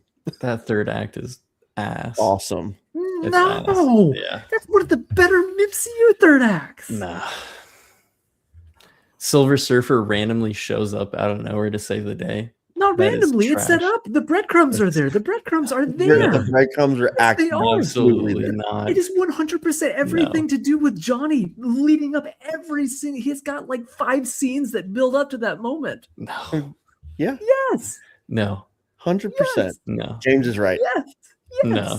James, no, you're my rewatch ally. it. Please rewatch it. I beg you. You need to rewatch it. There's like 3 conversations that he has that are setting up. You see, every time they're done, she changes a little bit. The language stuff that he's doing, everything comes back. It's not it is 100% earned. It is 100% It is earned. not. No, it's Yes, it is. not. Yes, it is. It's such a cheap way. It's such a cheap not. way. No, and it's the eucatastrophe. It's Galactus- the Tolkien eucatastrophe. It's the Galactus is so wasted. So wasted. No. Yeah, and everyone going underground and like all that stuff, trash. Trash. It's a little goofy. I wouldn't say trash. We're It's overusing the word trash. trash. It's No. not trash. It's Jim, it- if you it's- can hate on Avengers Endgame for I'm not all of hating your on things, Endgame. dude, if you have the same problems with that, then I feel like you should have the same problems with Fantastic I Four. do have similar James brought up issues his with legitimate gripes with Avengers Endgame and never called any of it trash. He explained why it was something he would have preferred something else, and you're just calling something trash because Yeah, it's Silly. because it is. No, I don't even- actually. Yeah, I don't even think the it Mole Man actually is stuff- trash, but I really dislike a lot of what they did with it. even the Mole Man stuff, which I don't love tonally Mole Man in it, and I do think there is a sense of like it's almost too goofy for him to just show up and do that, but it is set up like the possibilities of this are there in the film, and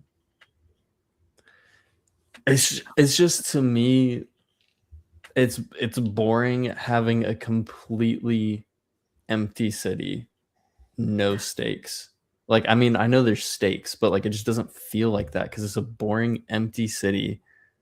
And I God. compare that how to terrible something of like superheroes to actually save everybody and get them into a safe space. no, nah, let Drew. Drew is right on this one. I think kind of. yeah.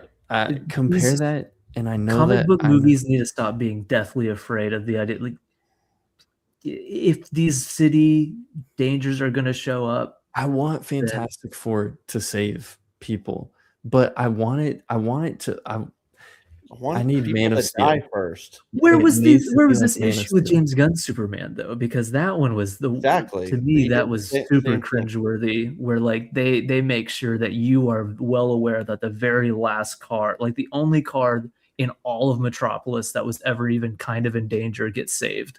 Like It's that was equally the less most, stakes, and I'm a lover of that Superman movie too. Equally less I- stakes. that third act is the one that was so. I'm like, we get it. People criticize Man of Steel. Ugh. I love have both issues movies. with the third I think act of Fantastic Superman. Four had the better third act.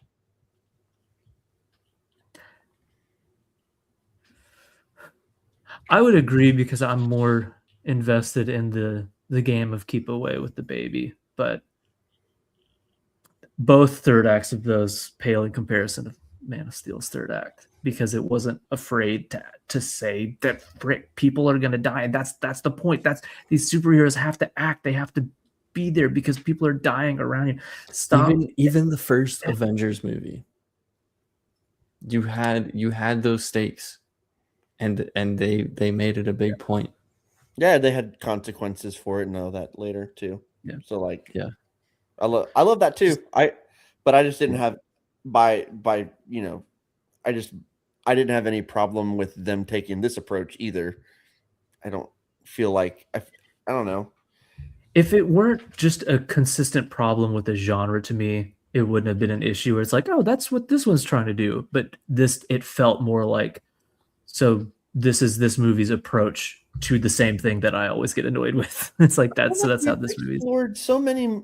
I feel like we've had a bunch of movies explore like,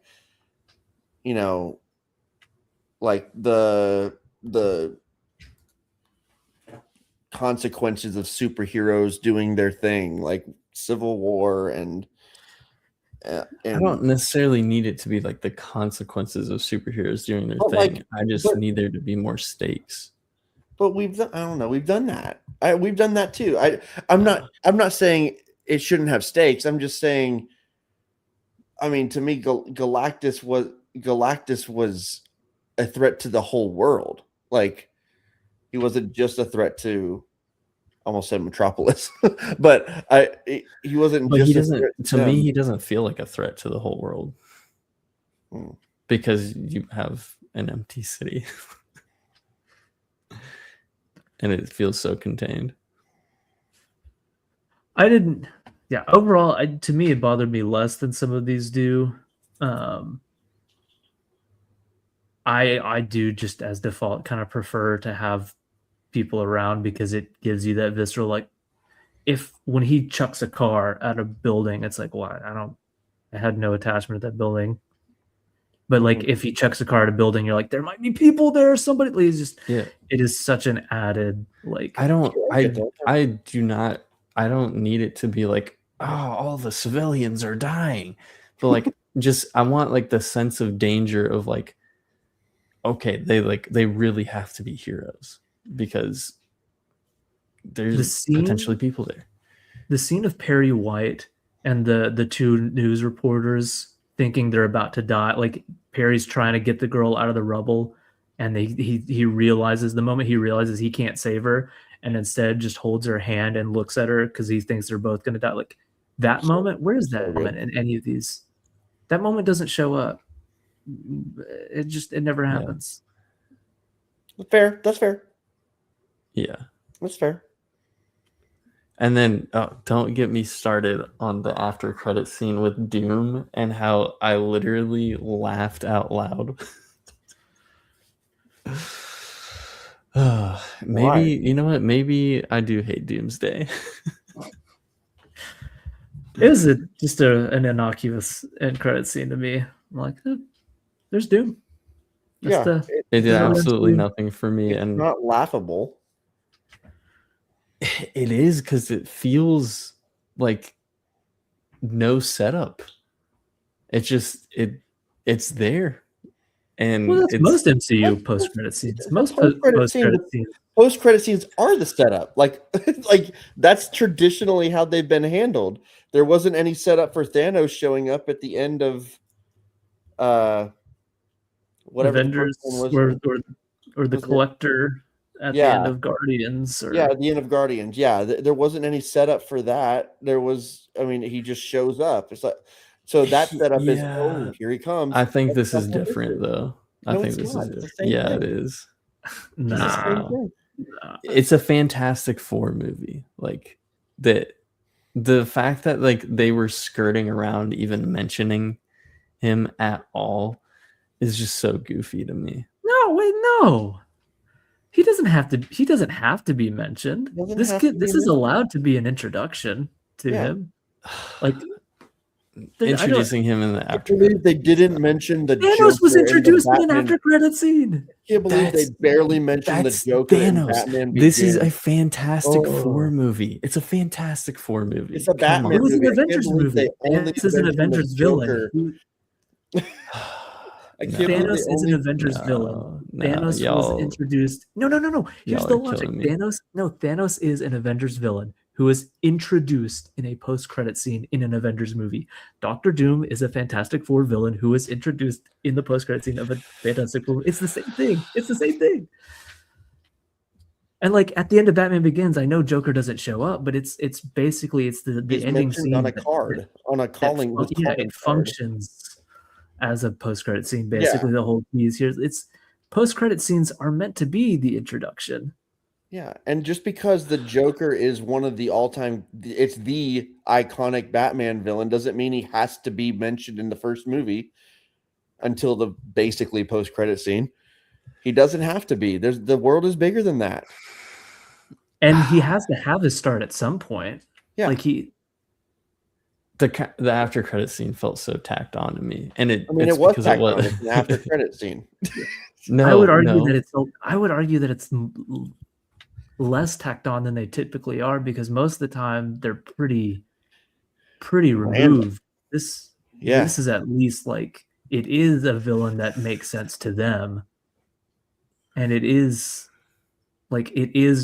going to be setting up the next film for sure, unlike Hercules or Thanos' brother from Eternals or the yeah. This is the least tacked on MCU post-credit in years. It felt tacked on to me because it felt like a last minute. Oh, we've got the Russos now. We got to do this. What? But you could say that about any of these. You're overthinking this one. No. Yeah, You're I'm overthinking not this one. overthinking it. You I'm are. But not- that sentence doesn't make sense. It doesn't. That's a reverse engineered argument. There's not like, yes, they have Russos. They know the next movie, and so they're going to do this post credit scene. They're going to have this post credit scene exist the way they always do. We know where we're going. No. That's what these have always been. No, That's what because this movie was this movie was written in development, being directed before the Russos were like in like playing cards in the grand scheme of things. that is completely irrelevant, though. Yeah. It's Post-credit scenes have always served the greater purpose of the MCU, not the Yes. story of the I agree. movie that they're in.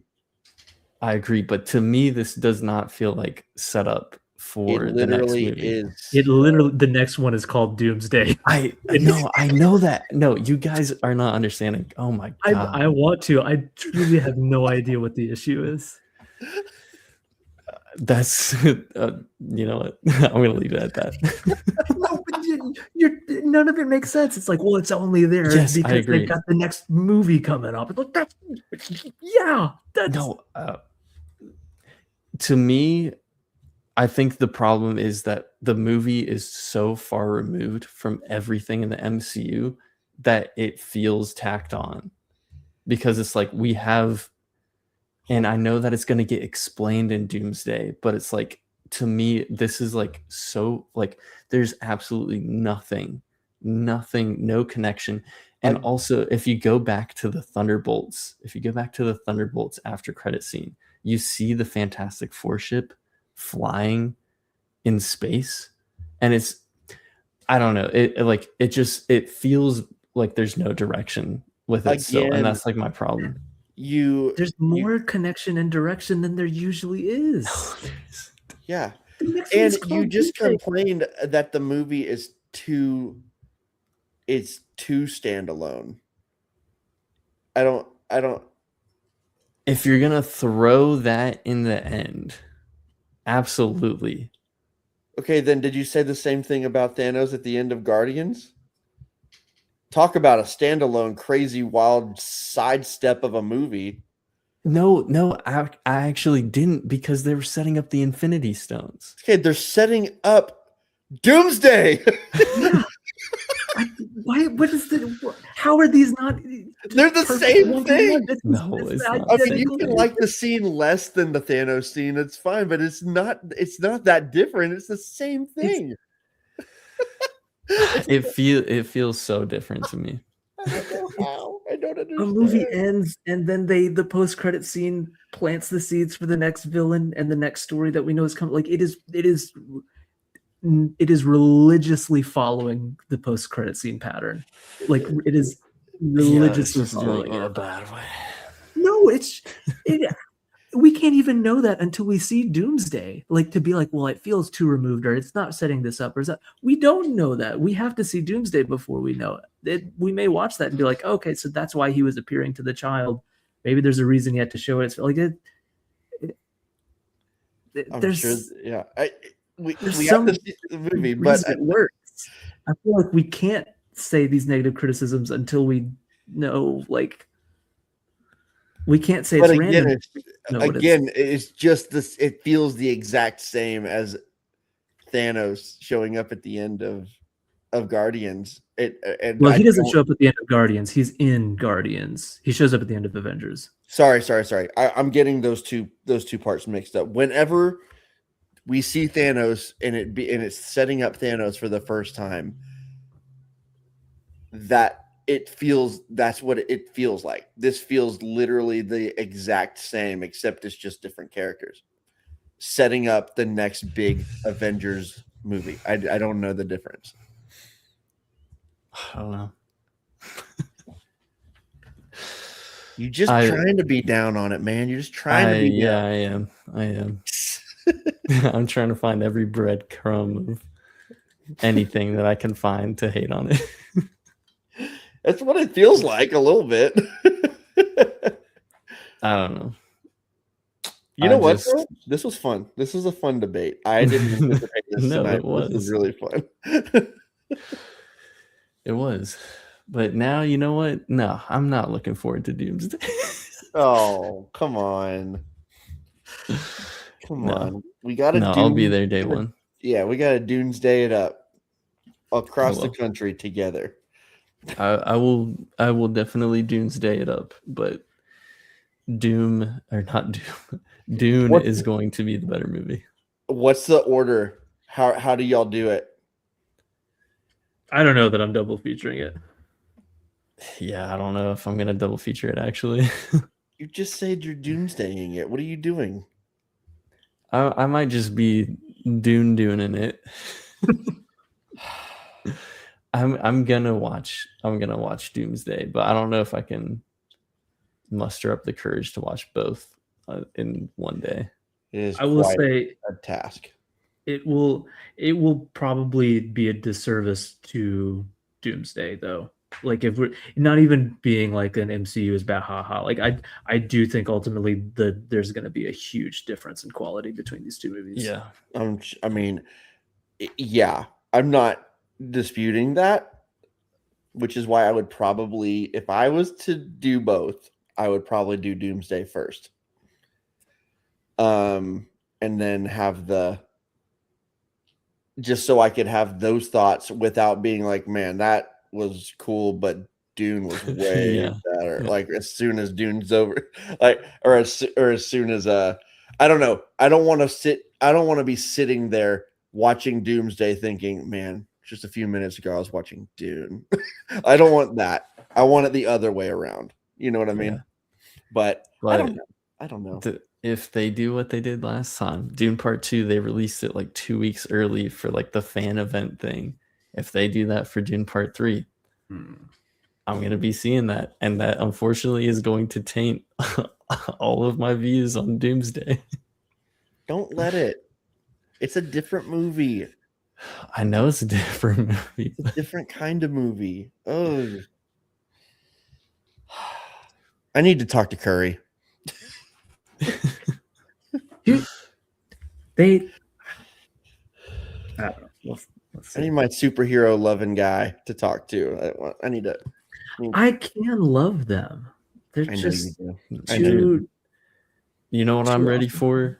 I'm ready Bed? for Across the Spider. Yes, I'm ready for bed. I'm ready for Across the Spider-Verse. I'm ready for Yeah. the Batman Part 2.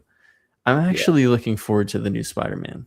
By the way, I heard Clayface looks insane. Yeah. I'm Yeah. looking forward to Clayface. That Yeah. sounds awesome from everything that I heard about that. They didn't release anything yet, I don't think, but I heard it's pulling a lot of inspiration from the Batman animated series It's version. great episodes. Yeah. But I think we're supposed to get a trailer tomorrow, right? Yeah, Is it we're getting tomorrow? a trailer. Oh Yeah. shoot. Yeah. Okay, cool. Yeah. I'm excited for that. And also I am excited for Supergirl as well. I am looking forward to I'm it. less hyped than the others, but I'm definitely excited. I'm looking Um, forward to it. Like, it looks fun, but Trailers I'm- haven't been great though. I'm worried that it's not gonna do the comic justice, because the comic that it's adapting is genuinely one of the best I've ever read. I heard it's phenomenal. Yeah, I've heard that too. So But Yeah. I don't know. again, when it comes to comic book movies, I'm an optimist until I'm not. And so like I loved Superman. I'm a believer in this vision of the DC universe. So I'm excited until I'm not. So we'll see. Yeah. I know I James feel like is a I'm little less. I'm just souring a lot on it. I liked Superman, but I didn't love it. Supergirl looks okay. The Green Lantern's trailer was very underwhelming to me. I still didn't watch that and- trailer. And like, I just don't, he's not building a universe that I think is appealing to me. Like, with just focusing on the Suicide Squad and Peacemaker and Creature Commandos, like all out the gate. And like, I don't know. And also it feels like it's like, I want tonal variety, but we've got like, I think like 5 out of the 8 projects are either R or TVMA, which is also just really weird. Yeah. And like the core still feels like Batman still feels so far into the future, and Wonder Woman, and well, Wonder like- Woman might be in. maybe, I don't know. I think she'd be great casting if she is Wonder Woman, but I don't Who? know that.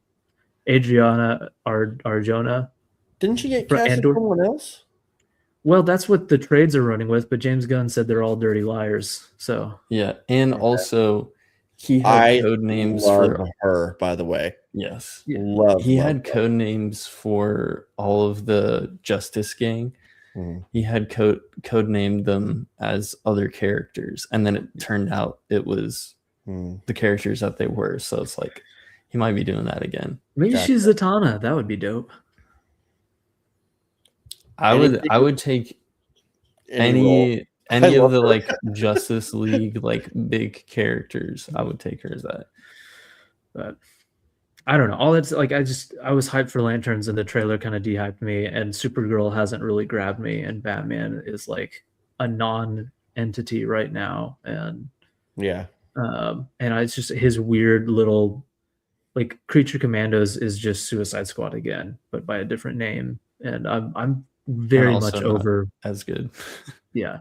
I'm just kind of over the whole, we're an irreverent team who doesn't give a crap. Like, that side of James Gunn, I'm like, dude, you've done this like 12 times now. Please Yeah. stop. So I got to a point to where I convinced myself I was hyped about this universe. And I've just gotten a little bit less hyped with every new thing. Yeah, and I will say I love Superman, but I haven't watched Creature Commandos, and I haven't watched Peacemaker. There's several things I haven't watched because they don't interest me. I'm kind of with you, James. I'm kind of like a little bit over the irreverent. Like I stopped watching The Boys because I'm just like so over what they're doing. I mean, it's different than James Gunn, but it's just like shock factor, you know. Yeah, they're telling stories, but like I don't know. I'm so over the cynical slash, irreverent kind of thing that I think that they're doing. I've heard Peacemaker's really good, but nothing I've seen about it The first says season, that I would like it. the first season is genuinely fantastic. I've heard the second season has some good stuff, but I've heard it's like a massive step down. And it's the one that's more canon to Yeah. the Right. DCU. Right. So there's some of it. It's just like if he leans into that stuff too much, I will get disinterested as well. But if he leans more into the Superman side of things, that's when I hope, which I hope he does. I'm sure there will be both, but I definitely want a universe that feels more like Superman, less like Creature Commandos. So I don't know. I definitely don't want anything that's like Creature Commandos. So mid. Yeah. But guys, it's late. We went way longer than I thought we were gonna go. Yeah. It's because that freaking debate. You know what? I really had fun though. I missed this. Yeah. I missed Michael's it. lounging has also I've loved it. Just feels like you're just here. It feels like it's movie hangs. We're just hanging. I'm all in on the movie hangs.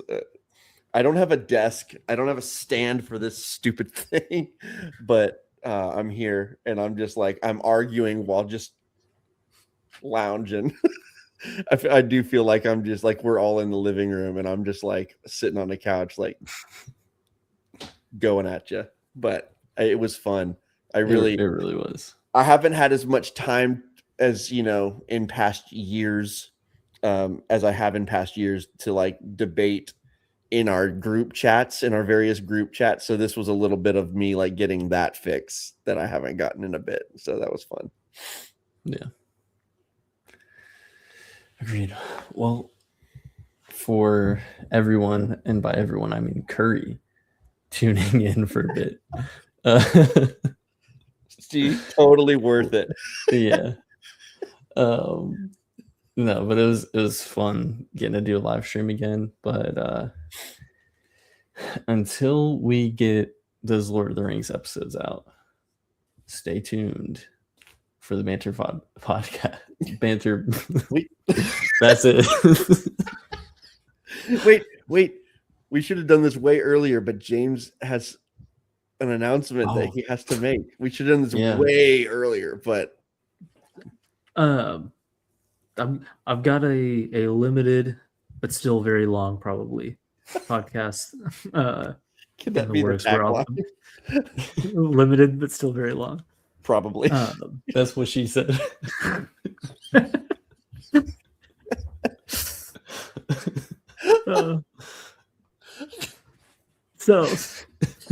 I'll be doing going through all of the canonical bits of on-screen Star Wars, from Acolyte to currently Rise of Skywalker, but by the time I get to the end, I'm sure Starfighter will be out.